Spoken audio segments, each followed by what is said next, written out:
Hello friends, स्वागत है आपका चिराग क्लासेस के ऑनलाइन यूट्यूब चैनल के ऊपर। तो फ्रेंड्स, कैसे हो आप लोग? आई होप आप सब बढ़िया होंगे। तो फ्रेंड्स, आज का ये वीडियो आपका रहने वाला है नॉर्मलाइजेशन के ऊपर कि एसएससी जीडी के अंदर जो नॉर्मलाइजेशन है वो किस प्रकार होता है। इसके साथ साथ नॉर्मलाइजेशन में किसको कितना नंबर मिलेगा, किसको ज्यादा मिलेगा, किसको कम मिलेगा, सारा कुछ इस वीडियो के अंदर हम डिस्कस करने वाले हैं। तो वीडियो बहुत ही ज्यादा इंपॉर्टेंट रहने वाला है, वीडियो के लास्ट तक बने रहे। और अभी तक आपने हमारे चैनल को सब्सक्राइब नहीं किया तो चैनल को सब्सक्राइब करके बेल आइकन को जरूर प्रेस कीजिएगा, जिससे बढ़ते संबंधित नई नई जानकारी आपको सबसे पहले मिल सके। तो चलिए फ्रेंड्स, शुरू करते हैं। तो यहाँ पर नॉर्मलाइजेशन को समझने के लिए हम सबसे पहले मैं आपको ये बेसिक फॉर्मूला होता है जो नॉर्मलाइजेशन का, जिसके तहत आपके नंबर बढ़ाए जाते हैं, कम किए जाते हैं। ठीक है फ्रेंड्स, ये आपका फॉर्मूला होता है और ये इसके अंदर जो रूल्स लगते हैं, ये रूल आपके सामने मैंने रख दिए। तो फ्रेंड्स, अगर मैं ये बातें आपको समझाऊंगा तो ये आपको समझ में नहीं आएगी।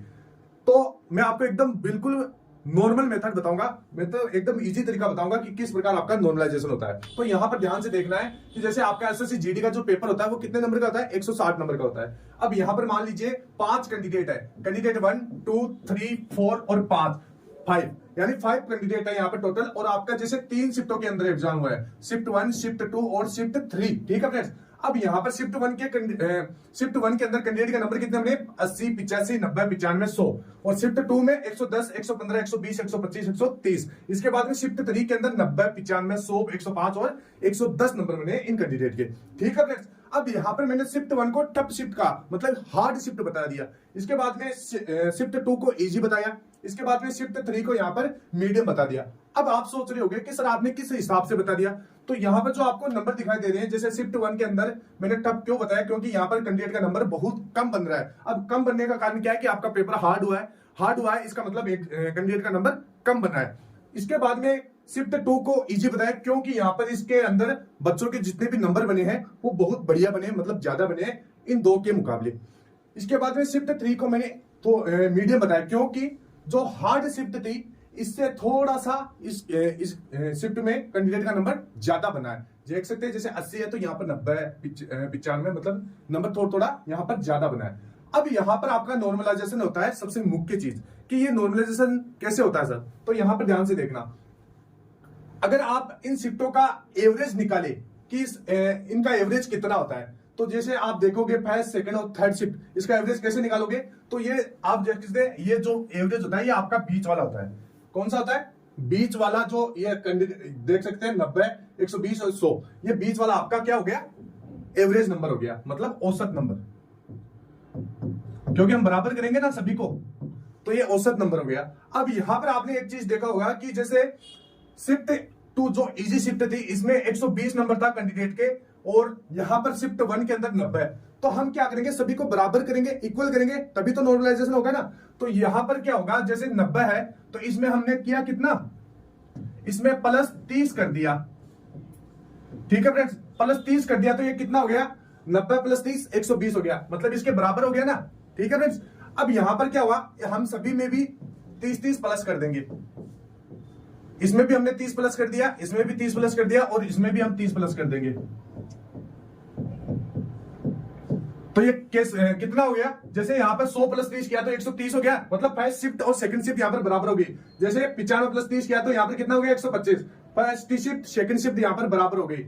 यहाँ पर भी आप देख सकते हैं और यहाँ पर भी आप जोड़ के देख सकते हैं। तो ये क्या किया हमने, इसको भूल गए एक बार, थर्ड शिफ्ट को हम भूल गए और फर्स्ट शिफ्ट और सेकंड शिफ्ट को हमने इक्वल कर दिया, इनके नंबरों को बराबर किया। ठीक है फ्रेंड्स, बराबर कैसे किया? 30 नंबर फर्स्ट शिफ्ट में बढ़ा के। ठीक है फ्रेंड्स, यानी सभी के 30 नंबर हमने बढ़ा दिए। इसके बाद में सेकंड शिफ्ट है और सेकंड शिफ्ट आपकी इजी है। हम कभी भी जब भी हम नॉर्मलाइजेशन करते हैं, हम इजी शिफ्ट होती है उसको बेस बनाते हैं, मतलब आधार समझकर अपना नॉर्मलाइजेशन करते हैं। ठीक है फ्रेंड्स, तो अब यहां पर आप देख सकते हैं जैसे थर्ड शिफ्ट और सेकंड शिफ्ट से अब कंपेयर करें तो इसमें क्या हुआ कि जैसे 110 है सेकंड शिफ्ट में और थर्ड शिफ्ट में कितने हैं? 90 नंबर है।